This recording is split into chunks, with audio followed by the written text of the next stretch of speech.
আপনার জন্য যান 350 টাকা রাখুন। কি বলেন, আপনার দোকান থেকে তো এর আগেও নিয়েছি।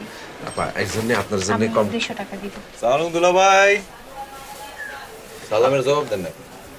আপা আপনি এটা আপনার জন্য না, জানেন, আমি আপনার জন্য 300 টাকা না রাখতেছি। আমি 200 টাকাই নিব। আপা এটা দেখেন, এটা থাইল্যান্ডের কটন, কারণ কাপড়টা খুবই ভালো, আপনি ধরেন। না থাক। আপা আপা আপা কই যান? আরে মিয়া, কি সমস্যা আপনার? দোকানে এসে ভেজাল করতেছেন কেন? কি করছি? জিনিস কিরম দেখে কিরম না? আপনারা না কইছি দোকানে আইবেন না, আপনার সাথে তো আমি পাঠাই দিছি। চাঁদা দিচ্ছেন ঠিক আছে, তবে চান দিয়ে তো গরম কে? হ্যাঁ, কথা বেতন সেরা দূরত করে পড়ায় কথা একটু গোল করে কইতে পারেন না। এরপর থেকে কথা ঠিক করে করবো, তাহলে প্যাকেট কইরা এক্সপোর্ট করে।